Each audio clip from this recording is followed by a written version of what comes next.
اعوذ باللہ من الشیطان الرجیم، بسم اللہ الرحمن الرحیم۔ تاریخ و ذکر شہدائے کربلا کے عنوان سے پریزنٹیشن کا جو سلسلہ پچھلے ہفتے تک جاری تھا، بیچ میں ہم نے بچوں کے لیے ایک چھوٹا پروگرام کیا تھا ایک ہفتے کا۔ اس پروگرام کے بعد دوبارہ اسی سلسلے کو جاری رکھتے ہیں۔ عنوان ہمارا وہی ہوگا، تاریخ و ذکر شہدائے کربلا۔ تاریخ پہ بھی نظر دوڑائی جائے گی، ساتھ میں جو شہدائے کربلا تھے بنو ہاشم قبیلے کے علاوہ جو شہدائے کربلا تھے ان کے بارے میں ہم جاننے کی کوشش کریں گے کہ وہ کون تھے، کیسے تھے، ان کا کردار کیسا تھا، وہ کیا تھے۔ اس سلسلے میں جو ہم نے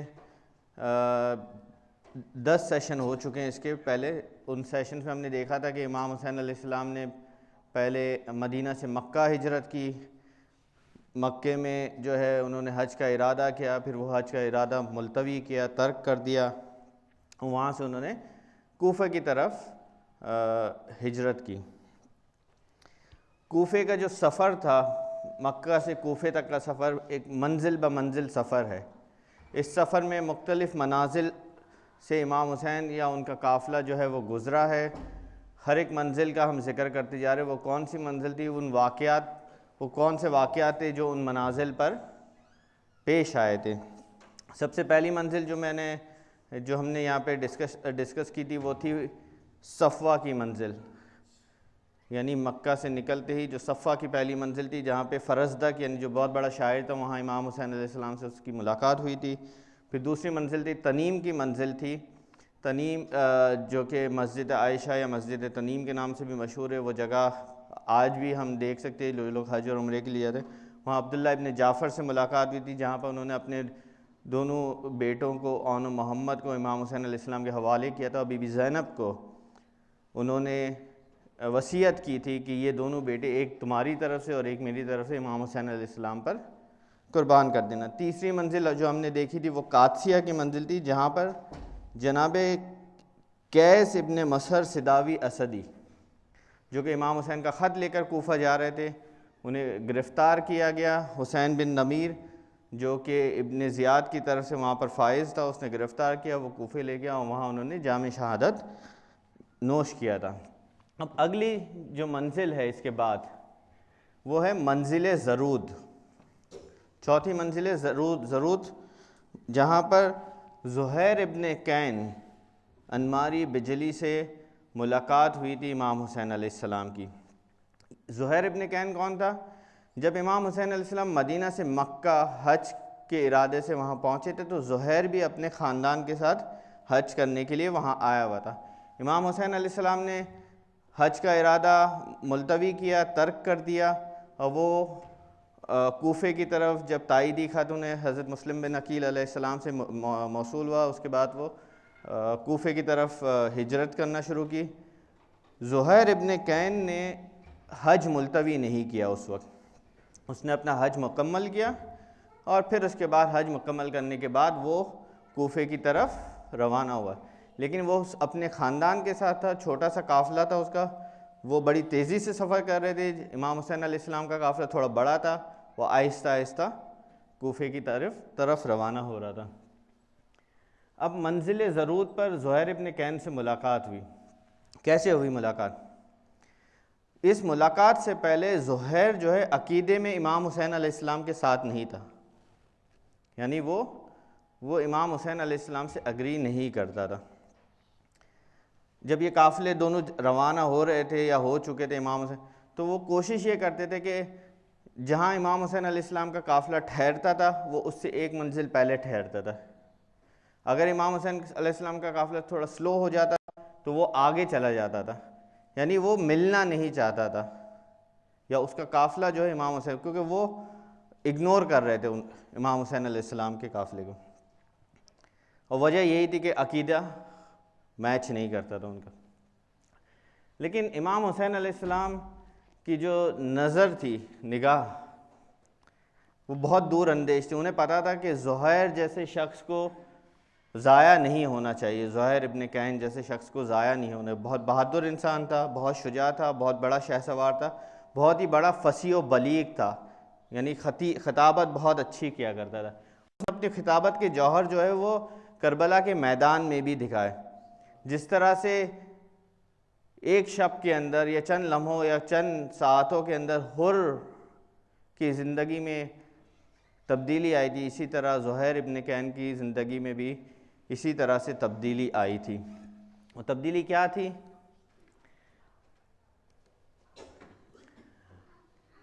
حج سے جب واپسی ہو رہی تھی تو زہیر کا ایک ساتھی تھا جو کہ قبیلہ فزارہ سے تعلق رکھتا تھا، وہ بتاتا ہے کہ جب ہم نے مکے سے عراق کی طرف قصد کیا تھا تو ہم امام حسین علیہ السلام کے قافلے کو ملنا نہیں چاہتے تھے، ان کو اگنور کر رہے تھے، لیکن ایک جگہ جہاں امام کا نزول اجلال ہوا وہیں پر ہی ہمیں رکنا پڑا اور ہماری ملاقات ہو گئی۔ اور جیسے میں نے بتایا امام کی نظر نے بھانپ لیا تھا کہ زہیر ایسا شخص ہے کہ جو کہ کربلا کے میدان میں بہت کام آ سکتا ہے۔ اب اس منزل پہ امام حسین علیہ السلام نے اپنے ایک قاصد جو کہ ان کے صاحبزادہ ہی تھے جناب علی اکبر کو زہیر کے پاس بھیجا اور پیغام بھیجا کہ وہ امام حسین علیہ السلام سے آ کر ملے۔ اس موقع پر وہ سوچ میں پڑ گیا، اور تاریخ میں الفاظ یہ بھی ہے کہ اس کے ہاتھ میں جو نوالا تھا وہ نوالا گر گیا، یعنی جس سچویشن کو وہ اوائڈ کرنا چاہ رہا تھا اسی سچویشن میں وہ گرفتار ہو گیا تھا۔ اس موقع پر اس کی جو بیوی تھی جس کا نام دیلم تھا یا دلہم تھا، اسی طرح کا کوئی نام ہے تاریخ میں، دلہم یا دیلم، اس کی بیوی نے بہت ہی بہترین بہت ہی اہم کردار ادا کیا۔ اس نے کہا کہ امام تمہیں بلا رہے ہیں اور تم سوچ میں پڑ گئے ہو، تم جاؤ ان کی بات تو سنو۔ اس ایک جملے نے اس پر اتنا اثر کیا کہ وہ فوراً کھڑا ہو گیا اور امام کی خدمت میں حاضر ہوا۔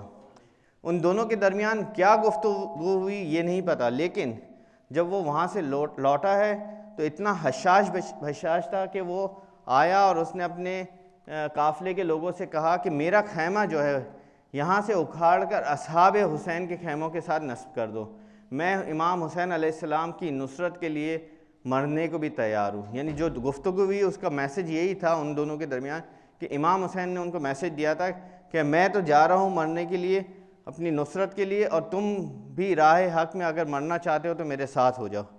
شاید امام کی باتوں کا اتنا اثر ہوا کہ اس نے فوراً حامی بھر لی اور اس نے اپنا سارا مال و اسباب جو ہے امام حسین کے خیموں کی طرف منتقل کر دیا۔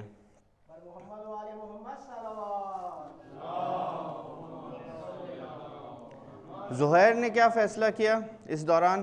زہیر نے فیصلہ کیا، اپنی زوجہ سے کہا کہ تم جاؤ دوبارہ ہمارے گھر کی طرف روانہ ہو جاؤ، میں امام حسین کی نصرت کے لیے اور مرنے کے لیے ان کے ساتھ شامل ہو رہا ہوں۔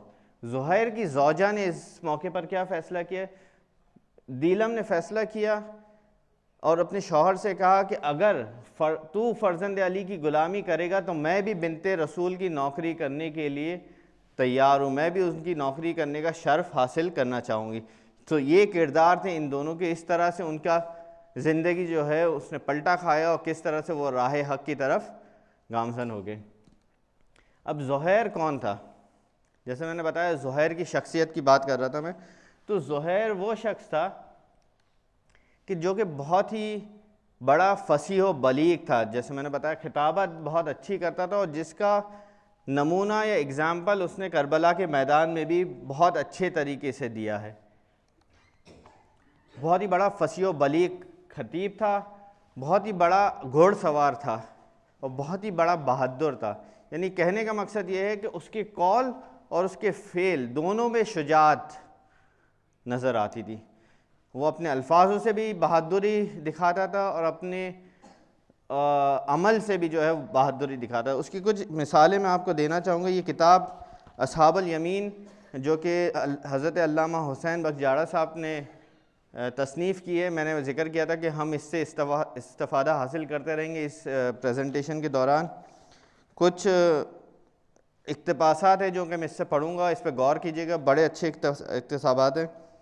جب یہ قافلہ مکہ سے کوفہ کی طرف روانہ ہو رہا تھا تو جب ذو حسم پہنچے اور آپ علیہ السلام نے ایک خطبہ دیا تھا، اس خطبے میں امام نے جو ارشاد فرمایا تھا وہ یہ تھا کہ میں موت پر آمادگی اور دنیا کی بے وفائی اور زمانے کے انقلابات کا تذکرہ کرتا ہوں، تو زہیر نے کھڑے ہو کر عرض کیا، زہیر جس کی ہم بات کر رہے ہیں، زہیر ابن کین، زہیر نے کہا تھا کہ آقا ہم آپ کا مطلب سمجھ گئے ہیں، اگر ہمیں دنیا میں ہمیشہ کی زندگی ایک طرف مل جائے اور دوسری طرف آپ کی نصرت کا سوال ہو تو ہم اس زندگی کو ٹھکرا کر آپ کی نصرت کریں گے، یعنی آپ کی نصرت میں شامل ہوں گے۔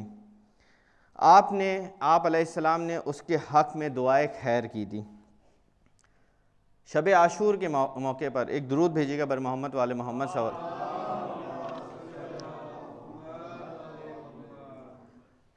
شب عاشور کے موقع پر امام حسین علیہ السلام نے جو خطبہ ارشاد فرمایا تھا، اس خطبے کے بعد زہیر کے جو کلمات تھے وہ کچھ اس طرح سے تھے۔ امام حسین علیہ السلام نے حمد و ثنا کی اور خطبہ ارشاد فرمایا، اور زہیر نے اس کے بعد زہیر کے جو الفاظ تھے وہ یہ تھے،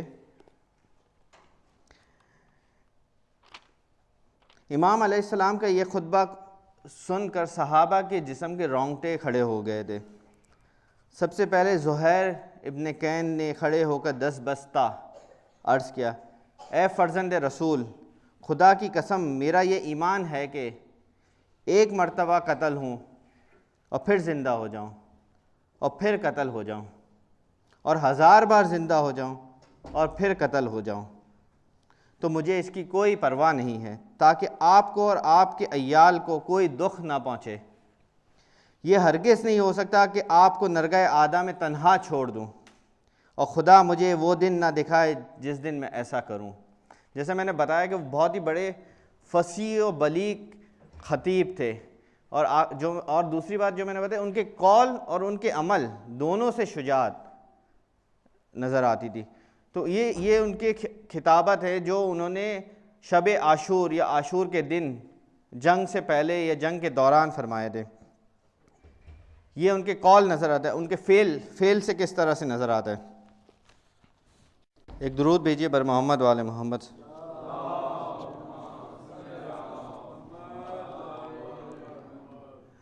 جب زہیر ابن کین کو میدان جنگ میں جانے کی اجازت مل گئی، اس دوران انہوں نے کافی خطبات دیے، لیکن جب جنگ میں جانے کی اجازت مل گئی تو چند اشعار انہوں نے پڑھے تھے۔